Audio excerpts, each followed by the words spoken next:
Hi, I'm Darryn Farrugia and welcome.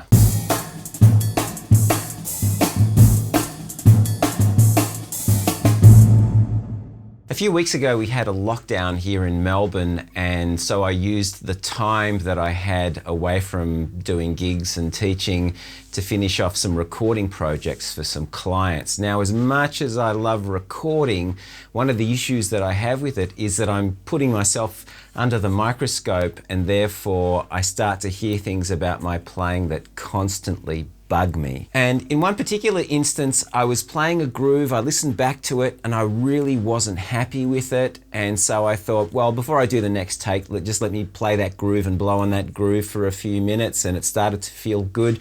And then, inevitably, as soon as I hit that record button, the groove just went back to what it was. It became its bad version of itself. So I realized that I had to kind of get inside my playing and learn to practice that groove in such a way that I could seriously correct it. So here's what I did. What you heard me playing in the start of this video was the same groove that I played in last week's video. So I'm using this groove as an example, but more specifically, this is exactly the groove that I've been practicing, which is very similar to the one that I was recording on that track that I was talking about. What I needed to do is find a way to short circuit my muscle memory or my reflex. So what that means is that, you know, if I play that particular groove at a tempo that's a comfortable tempo, let's say if it was, 80 beats per minute or 100 beats per minute, my muscle memory or my reflex will go back to playing it incorrectly because I've practiced it incorrectly. So the only way I could figure that I could short circuit that muscle memory or reflex was to completely slow down the metronome. So at the beginning of this video, I was playing that groove at 40 beats per minute. Who practices at 40 beats per minute? By practicing slowly, you're short-circuiting your reflex action, and it forces you to play strokes very deliberately. And at that slow tempo, that becomes a very hard thing to control. So if you can actually play any rhythm, and we're going to break this groove into its pieces, if you can play any rhythm at 40 beats per minute and play it accurately with control, imagine how good and how easy it's going to sound and feel when you take those tempos up. So what we're going to do is we're going to break apart this groove, and I'm going to start with just the left hand rhythm. I would consider my left hand to be the weakest limb in my body, and this is the one that I want to practice the most and with the most focus and the most attention. I'm going to start with the left hand. I've set my metronome to 40 beats per minute, and I've added the subdivisions. You'll hear a bar of time go by, and then I will play that left hand rhythm. Now, as I did last week, I've written a PDF to accompany this, so it may be worth your while to check that PDF out just to make a little bit more sense of what it is that I'm playing. Here we go, here's the left hand part.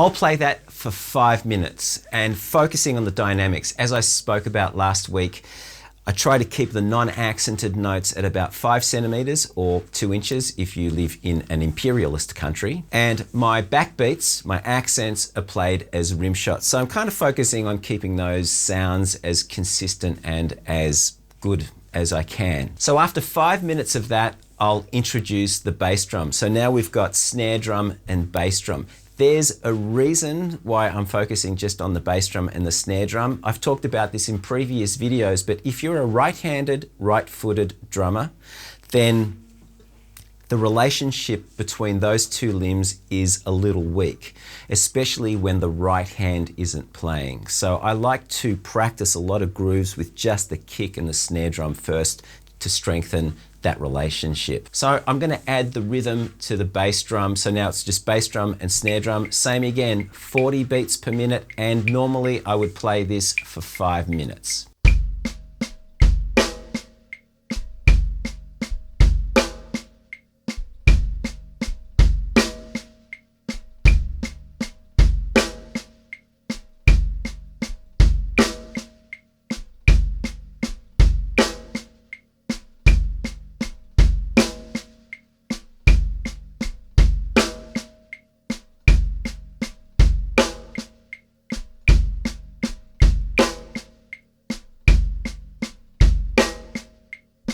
So prolonging adding the right hand on the hi-hat for now, I'm going to add the hi-hat with the left foot. So this is the third step that I take.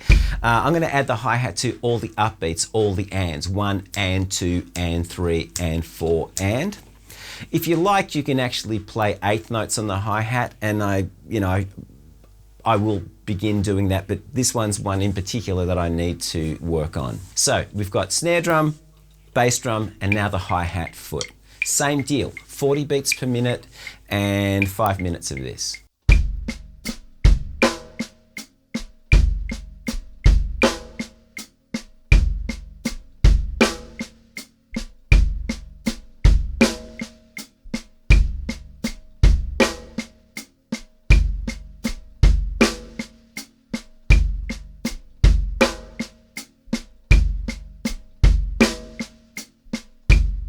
Now after all of that, we actually get to add the right hand on the hi-hat. So we've got right hand on the hi-hat, snare drum and bass drum, same deal, 40 beats per minute. I'm trying to play as accurately as I can with all of those subdivisions in the metronome, and 5 minutes.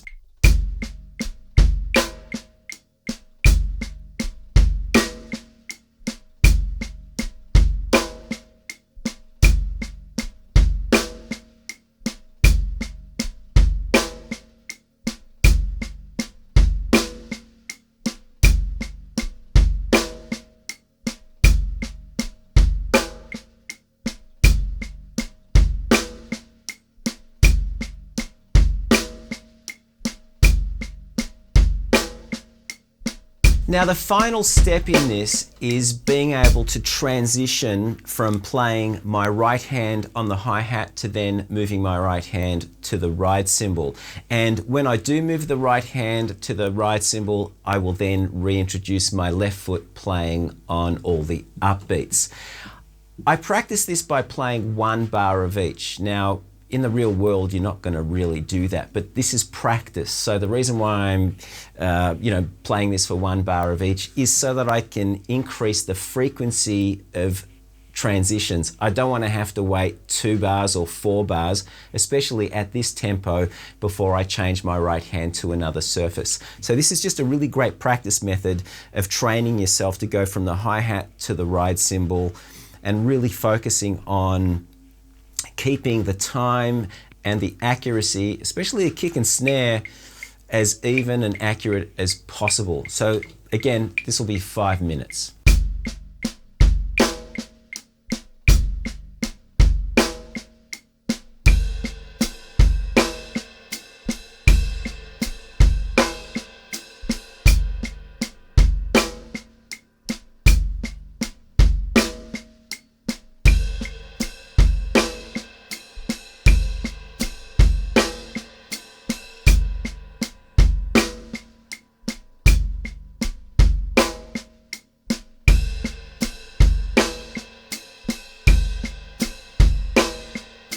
Now when you play this faster, you can leave the last 16th note off each of those bars just to help you transition a little smoother between those two surfaces. So ride cymbal, hi-hat, leave the last 16th note of the bar off. Here's an example of that. 1, 2, 3, 4.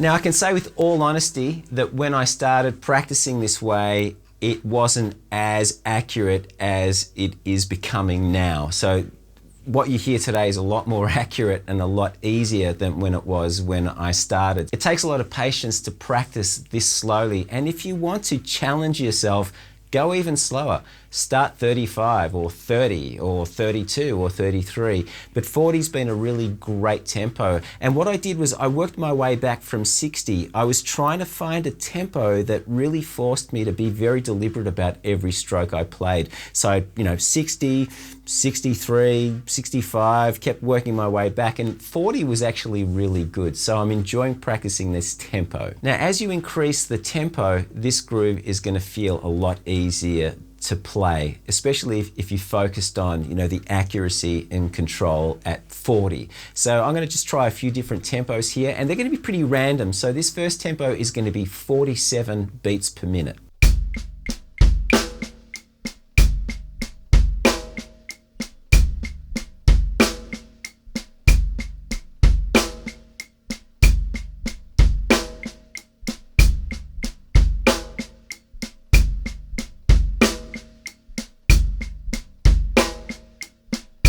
Here's 53 beats per minute.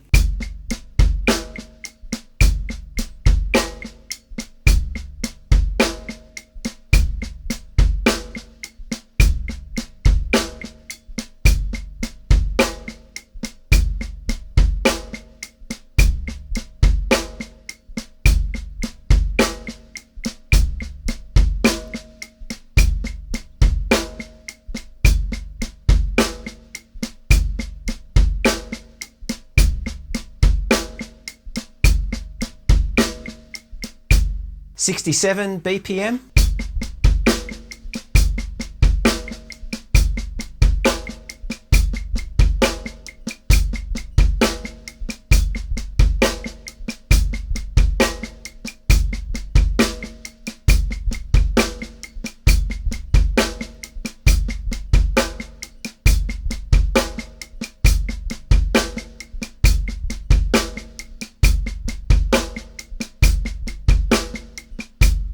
And finally, 83 beats per minute.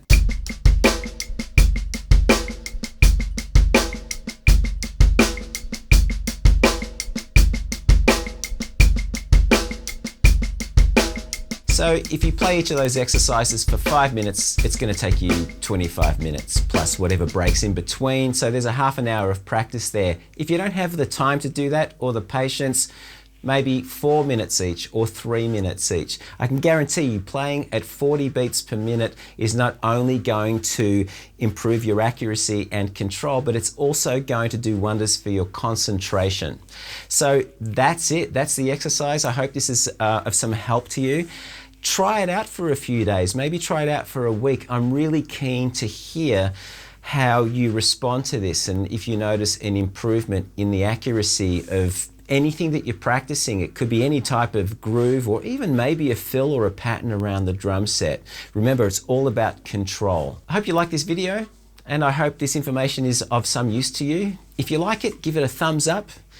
If you haven't done so already, subscribe, and remember to hit the notification bell so that you know when I've uploaded a video, which is every week. So until next week, have a great week, enjoy your practice, and I'll see you all soon. Bye.